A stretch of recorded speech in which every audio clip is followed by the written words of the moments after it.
Hello there, very good evening and welcome to the news tonight, where we get you the day's top stories from India and across the world. I'm Tracy Shilchi. Let's start the show, the headlines. Finance Minister Arun Jaitley introduces GST bills for consideration in Rajya Sabha. All 4 supplementary goods and services tax legislations were passed last week by Lok Sabha.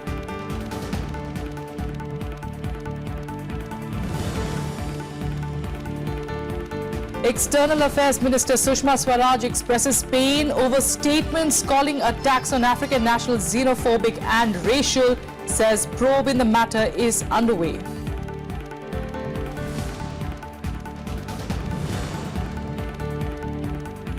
Controversy over EVM tampering raised in the upper house. Congress and Samajwadi Party submit 4 notices under Rule 267 seeking suspension of business to take up the issue.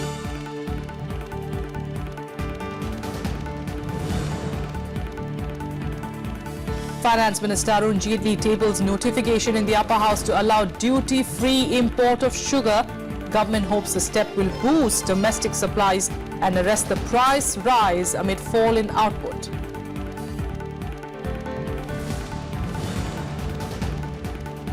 And UN Security Council to hold emergency talks after a deadly chemical attack in Syria. Western nations reject Russia's claims that sarin gas killed 70 people in Idlib province were released from rebel weapons.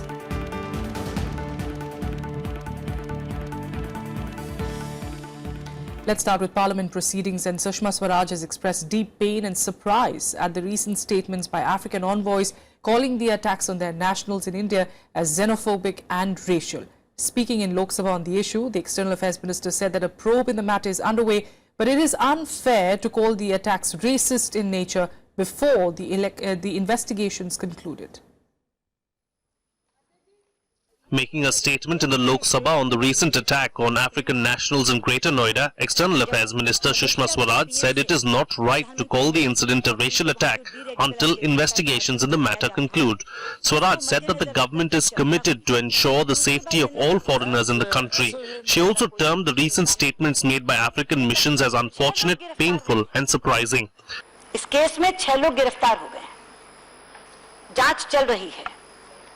दूसरे सदन में जब ये सवाल उठा तो मैंने यही कहा कि जांच के परिणाम से पहले किसी अपराध को नस्ल भेद से प्रेरित कहना ये सही नहीं है। एमओएस वीके सिंह जी ने उनको बुलाकर बात की है और ये कहा है कि जो आपकी ये बयान है ये बहुत दुर्भाग्यपूर्ण भी है और हम लोगों को हैरत में डालने वाला भी है, क्योंकि भारत सरकार के द्वारा जो कार्रवाई की गई है उसको किसी भी शब्दों में इनएडिक्वेट नहीं कहा जा सकता। Underlining India's claim over territories of Jammu and Kashmir under Pakistani occupation, Swaraj asserted in the lower house that it would be wrong to think that India will let go of any part of its territory. The statement comes amid moves by Islamabad to declare Gilgit-Baltistan region as the 5th province. जिस दिन पाकिस्तान का ये प्रयास अखबार में आया और हमें पता चला, बिना समय गवाए 5 मिनट के भीतर भारत सरकार ने उसको खारिज किया और जो उन्होंने कहा है कि दोनों सदनों का प्रस्ताव है, केवल लोकसभा का नहीं, लोकसभा राज्यसभा दोनों सदनों का, भारतीय संसद का ये प्रस्ताव है कि सारे का सारा कश्मीर हमारा है, पाक अधिकृत कश्मीर हमारा है, कि जहां हुए बलिदान मुखर्जी वो कश्मीर हमारा है, जो कश्मीर हमारा है वो सारे का सारा है। इसलिए इस सरकार के कार्यकाल में एक क्षण भी, इस सरकार के कार्यकाल में ये आशंका करना भी कि हम किसी हिस्से को जाने देंगे, ये अपने आप में बहुत ही गलत है। Further responding to supplementaries during the question hour, Swaraj informed the House that only 50 radicalized Indian youth have crossed over. She, however, did not specify where they had gone. Swaraj also told the House that India will host a conference of ASEAN nations on de-radicalization. क्योंकि कुल मिलाकर के अभी तक आंकड़ों के अनुसार 50 युवक रेडिकलाइज्ड होकर के उस तरफ गए हैं और उसका मेजर कारण है इंडियन एथोस, उसका मेजर कारण है हमारा संविधान धर्मनिरपेक्ष है। साथ साथ जो प्रशासनिक कार्रवाई राज्य सरकारों के साथ करनी है वो केंद्र सरकार पहले ही हर प्रदेश में कर रही है।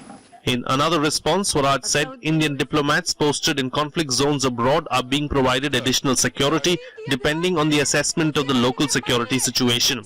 The minister said security to diplomats was a continuous process as threats are assessed periodically and the responses devised accordingly. Bureau Report, Rajya Sabha Television. Rajya Sabha meanwhile today debated the 4 GST bills that will lead to a single nation one tax. The government said that GST will not just strengthen the Indian economy but will also bring about an increase in tax revenue for states. Opposition parties supported the bill but objected to the multiple tax rates and the bill being presented as a money bill. Finance Minister Arun Jaitley will respond to the issues raised in the discussion on Thursday. Finance Minister Arun Jaitley introduced the 4 bills related to the Goods and Services Tax 2017. The bills include the Central GST, Integrated GST, the UT GST and GST compensation. Starting the debate, Congress leader Anand Sharma said the BJP had been against the bill for 7 years. He also blamed the government for neglecting the upper house in bringing it as a money bill. Members of parliament expressed their objection to the multiple GST rates while keeping petroleum, alcohol and real estate out of its purview. Rajya Sabha, Mr. Deputy Chairman sir, has been deliberately not being given that importance when it comes to important legislation. And I fail to understand why. Electricity tax आपने राज्यों को दे दिया, तो ये राज्यों को जब अलग अलग हो गया, पेट्रोलियम राज्यों का रखा क्योंकि राज्यों की राजस्व की कमी हो रही थी, तो जब ये राज्यों का अलग अलग हो गया तो हम कैसे समान? For the dealer to switch more of the cost under the head of service and less on the product. So we want you to consider and think how we can address this. उसमें sections हैं 5%, 12%, 18%, 28%, उसके बाद में cess है, उसके बाद में surcharge है, उसके बाद में बुलियन चार्ज है. ये इस तरह से एक टैक्स को इतनी जगह डिवाइड कर दिया गया. जटिल और कठोर पर जो इसमें प्रोविजंस किए गए हैं, उस कठोर प्रोविजन का जो लाभ है, जो डिस्क्रिशनरी पावर्स हैं, इस एक्ट में पूरे डिस्क्रिशनरी पावर्स जो हैं सरकारी अधिकारी और कर्मचारियों के हाथ में चले जाते हैं. Defending the bill in the Rajya Sabha, the government assured that GST implementation will increase tax collection of states and strengthen the economy.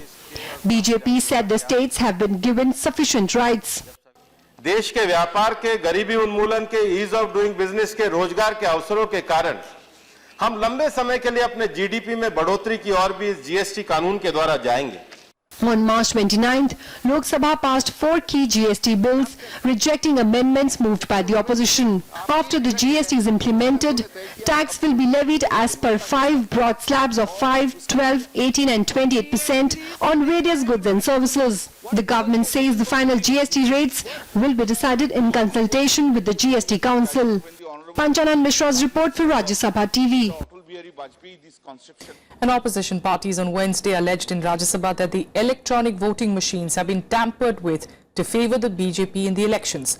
The opposition parties demanded complete ban on EVMs and advocated that all imminent elections will be held or should be held with ballot papers. The government rubbished all the allegations and urged the opposition to respect popular mandate and the verdict of the Election Commission of India.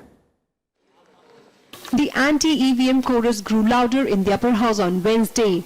As many as 4 notices under Rule 67 seeking suspension of business to take up the issue were tendered by the Congress and Samajwadi Party. Raising the issue during 0 hour, Congress's Digvijay Singh claimed that EVMs tested ahead of the by-polls in Madhya Pradesh showed the paper trail attached to it generating a receipt for the BJP. Leader of opposition in the upper house, Ghulam Nabi Azad, accused the government of selective manipulation in EVMs and demanded that ballot papers be used in the upcoming civic polls of Delhi and assembly polls of Gujarat and Himachal Pradesh. सबसे देश के सबसे बड़े state का मैं चोरी कर दी ताकि किसी को इसलिए ये ईवीएम मशीन का सिलसिला खत्म होना चाहिए और आने वाले इलेक्शन में जो हमारे ये बाई इलेक्शन जो चल रहे हैं, इन बाई इलेक्शनों में भी ये ईवीएम खत्म होना चाहिए और गुजरात और हिमाचल में कोई ईवीएम मशीन का इस्तेमाल नहीं होना चाहिए. Samajwadi Party's Ram Gopal Yadav and BSP chief Mayawati also accused the government of tampering with EVMs to reap electoral dividends. ये डेलिबरेटली प्रोग्रामिंग की गई है ऐसी, ये तो खुल गया इसमें अटेर के उपचुनाव में अपना हर एक मशीन में 100 वोट 50 वोट 150 वोट पड़ने के बाद ये प्रोग्रामिंग की गई है कि निशान कहीं भी बटन कहीं भी दबा जाए वोट चला जाएगा। चिप और चिप का ठेका भी किस पे है ये बताने की कृपा करें। उत्तर प्रदेश में ईवीएम में बड़े पैमाने पर गड़बड़ी की गई है और इस मामले को लेकर हमारी पार्टी अदालत में भी जा रही है, लेकिन और चली गई है अदालत में। Refuting all charges, the government asserted that EVMs were tamper-proof and it is wrong to suggest that the BJP misuses them, since there are states where the party bit the dust during elections. कोई गड़बड़ी नहीं है, वहाँ जिस party का button दबाया उसका ही vote slip आया है, तो कोई घोटाला नहीं है, ये हमें समझना चाहिए। और इसलिए इसका आपको अगर जाना है तो इलेक्शन कमीशन चाहिए। कोई भी तर्क और कोई भी तथ्य ये पूरी की पूरी चर्चा में ईवीएम मशीन हमारे देश की चुनाव व्यवस्था पर कोई नहीं दे पाया। एक चीज, दूसरी चीज ये कि ये सवाल सरकार पर नहीं है, ये सवाल जनता पर है, ये सवाल चुनाव आयोग पर खड़ा किया जा रहा है। The chair also rejected the notices and urged the members to take up the issue with the Election Commission of India. I heard you. I know your subject. I also said, why don't you have to take it up with the Election Commission? Despite the government's assurances and the chair's attempts to move ahead with the proceedings, members of the Congress, Samajwadi Party and BSP trooped into the well of the House. The opposition's protest disrupted proceedings of the House during 0 hour as the chair adjourned the House briefly. House adjourned up to 11:30. Up to 11:30. Kriti Mishra's report for Rajya Sabha TV. The government today allowed duty-free import of raw sugar up to 5 lakh tons. The duty-free imports will be allowed until the 12th of June. Here are more details. A notification was tabled in the upper house on Wednesday by Finance Minister Arunachal to allow duty-free import of sugar.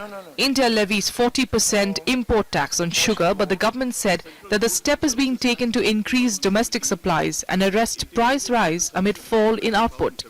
The duty-free imports will be allowed under the tariff rate quota. I rise to move that the following bills: 1. The Central Goods and Services Tax Bill 2017. 2. The Integrated Goods and Services Tax Bill 2017. 3. The Goods and Services Tax Compensation to the States Bill 2017.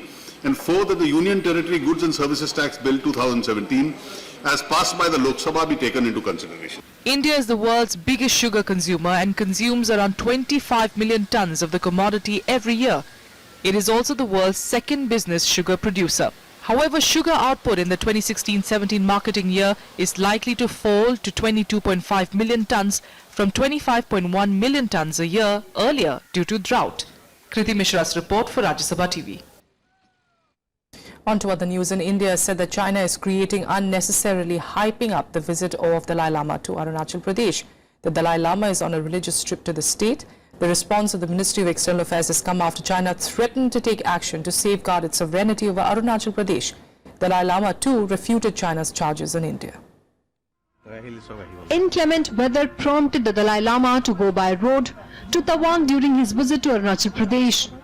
On Wednesday, he reached Bomdila, where he met local residents. Among the Chinese, many, I think, love India. But some, the narrow-minded politicians, they have their own sort of certain view. So as I mentioned, they consider me as a demon. I don't think nobody considers me as a demon. China has reacted sharply to the Dalai Lama's visit to a state that's an integral part of India. Chinese Foreign Ministry spokesman Hua Chunying accused India of using Dalai Lama for political purposes and warned that China will be forced to take retaliatory steps.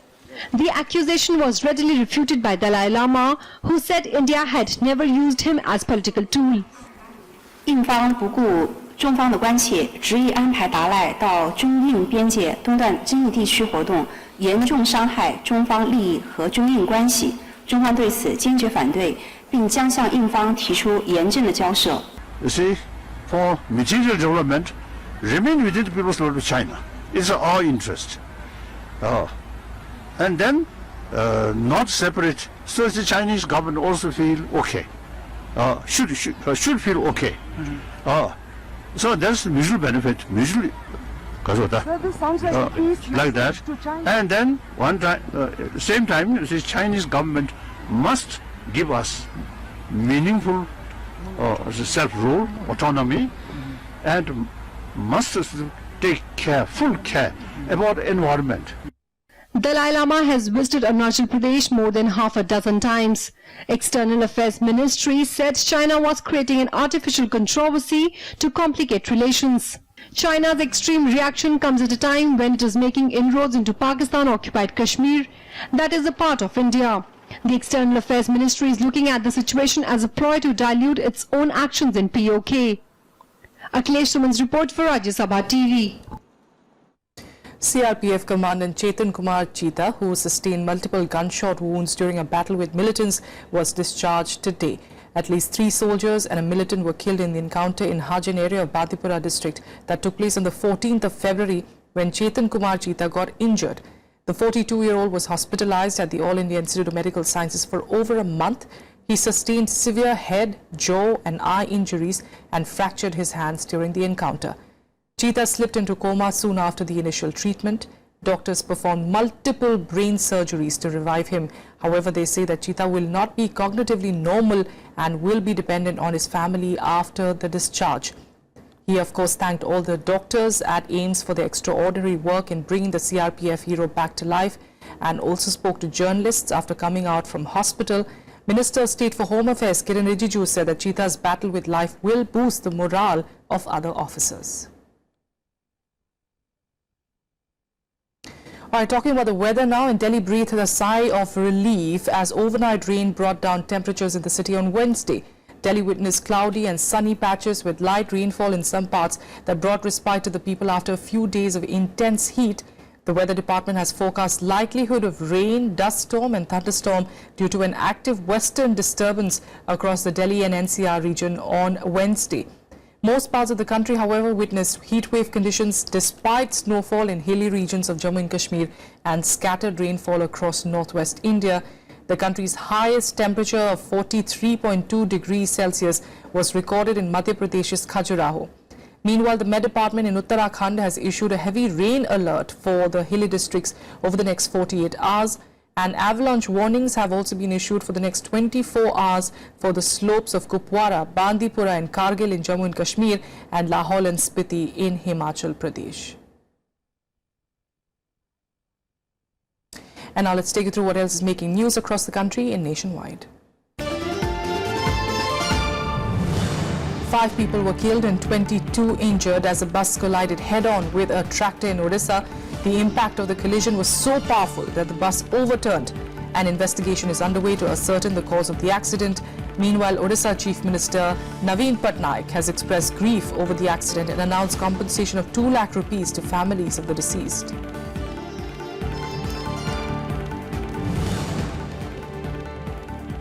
Scrutiny of nominations for the MCD polls is underway. Over 4,200 nominations were filed for the Delhi municipal polls due on the 23rd of April. Among the major parties, Aam Aadmi Party has filed 1,033 nominations, followed by the BJP and Congress with 565 and 544. The last date of withdrawal of nomination is the 8th of April.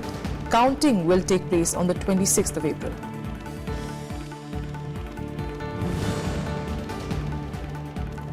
Pakistani troops violated ceasefire in Degwar sector of Poonch in Jammu and Kashmir this morning. Indian troops retaliated and the gunfire exchange continued till last reports came in. This is the 4th ceasefire violation by Pakistani troops in the last 48 hours.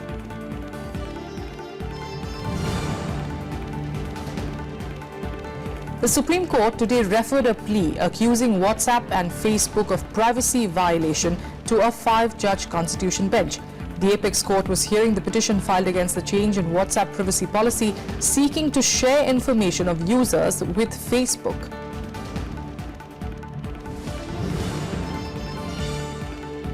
Himachal Pradesh Chief Minister Veerbhadra Singh has filed an appeal in Supreme Court challenging the Delhi High Court's order which had refused to quash the FIR in the disproportionate assets case.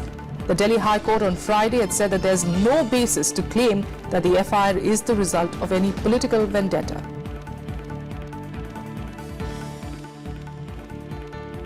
A quick break here. Up next, we're getting you all the international news. Stay with us.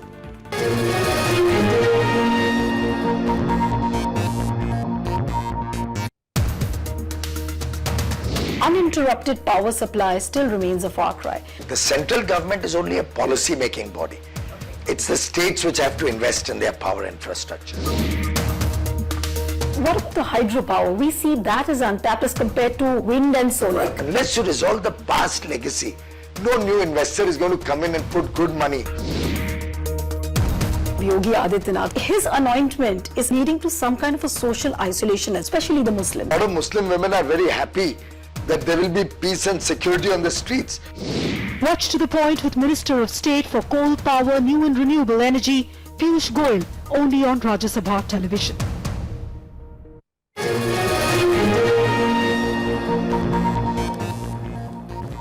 Welcome back. Let's get you some international news now. And Pakistan has welcomed the US's offer to help de-escalate tensions with India after New Delhi rejected any American role in resolving the issues between both the countries.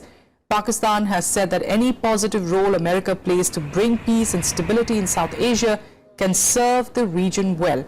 Pakistan's envoy to Washington, Aizaz Ahmed Chaudhry, termed US Ambassador to the UN, Nikki Haley's remarks on Indo-Pak relations as positive. Haley had said on Monday that the US would try and find its place in efforts to de-escalate tensions between India and Pakistan. Pakistan's support for a third-party mediation comes after India rejected any role for the US to play in Indo-Pak issues. MEA spokesperson Gopal Bagle had said, and I quote, "The government's position for bilateral redressal of all India-Pakistan issues in an environment free of terror and violence has not changed. We, of course, expect the international community and organizations to enforce international mechanisms and mandates concerning terrorism emanating from Pakistan, which continues to be the single biggest threat to peace and stability in our region and beyond," unquote. Of course, Nikki Haley's remarks signaled an apparent change in the US stance of not engaging in Indo-Pak disputes. I think it's absolutely right, and this administration is concerned about the relationship between India and Pakistan, and very much wants to see how we de-escalate any sort of conflict going forward. So I would expect that the administration is going to be in talks and try and find its place to be a part of that. We don't think we should wait until something happens. We very much think that we should be proactive in the way that we're seeing tensions rise and conflicts start to bubble up, and so we want to see if we can be a part of that. So I think that that will be something that you will see members of the National Security Council participate in, but also wouldn't be surprised if the President participates in that as well. More than 70 people have been killed and dozens wounded in a suspected chemical attack in Syria's rebel-held Idlib province. The West claims that the attack was carried out by the Syrian government forces. An emergency UN meet is currently underway to discuss the deadly attack. A day after 70 people died in a chemical attack in Syria's rebel-held Idlib province, tributes were paid to the victims at an EU-brokered conference. The UN, that is holding an emergency meeting in response to the attack, said the incident confirms that war crimes are still continuing in Syria. Injured victims described the after-effects of a huge explosion that killed scores of people. The US believes that deadly sarin gas was used in the attack.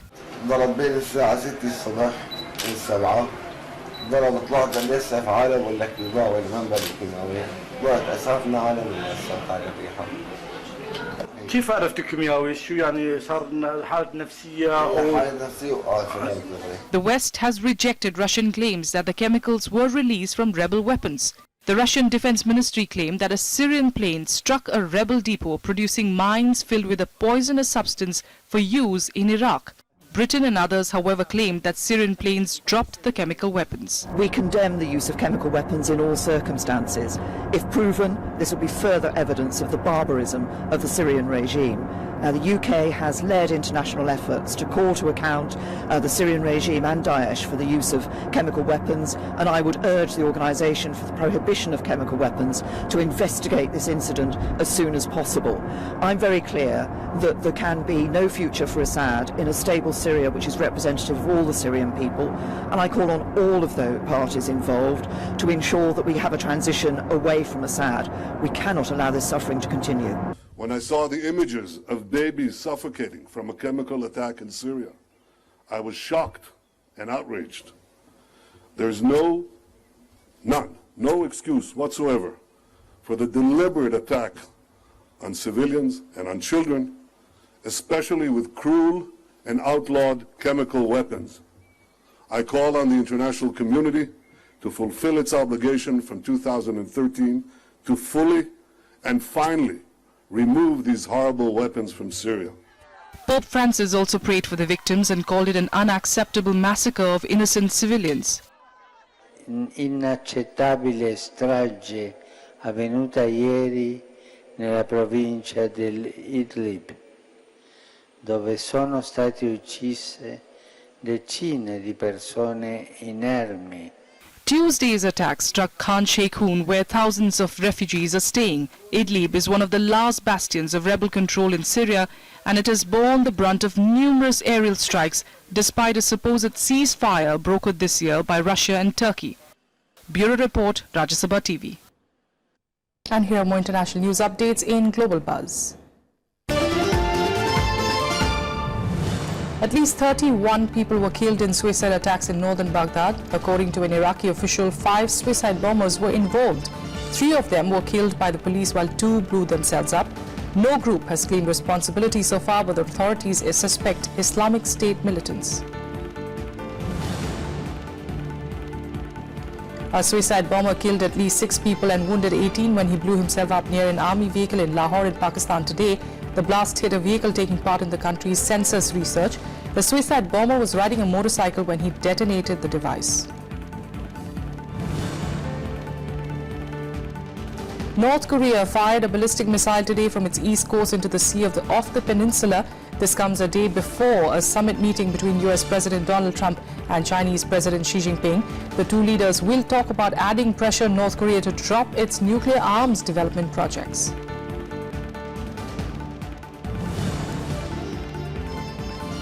Cyclone Debbie continued to wreak havoc across New Zealand, forcing evacuations, triggering floods and landslides. In Auckland, around 10,000 homes were without power, but thankfully no deaths have been reported so far. Meanwhile, authorities have warned of more rainfall and a state of emergency has been declared in the country. Temporary water pumps are being set up in many cities as the tail end of Cyclone Debbie approaches. Russia has arrested 6 people in St. Petersburg on suspicion of aiding terrorist activities. According to the investigative committee, the arrested men hail from former South Central Asian republics. The investigators suspect that they have been recruiting Central Asian men to join the Islamic State group. A suicide bomber on a subway train had killed 14 and injured dozens on Monday. And in some sports news, former world number 1 Saina Nehwal and PV Sindhu made shock exits from the Malaysian Open Super Series Premier Tournament on Wednesday. Saina lost to 4th seeded Akane Yamaguchi, while Sindhu went down to China's Chen Yufei. Last week, Saina Nehwal lost to PV Sindhu in the quarterfinals of the India Open Super Series. Sindhu then went on to beat Olympic champion Carolina Marin to win her maiden India Open. There was some good news for Indians, however, as Ajay Jairam went through to the next round of the Malaysian Open, beating China's Shan Bin. That's all we have for you in the news tonight from the entire team here. Good night. We'll see you again tomorrow.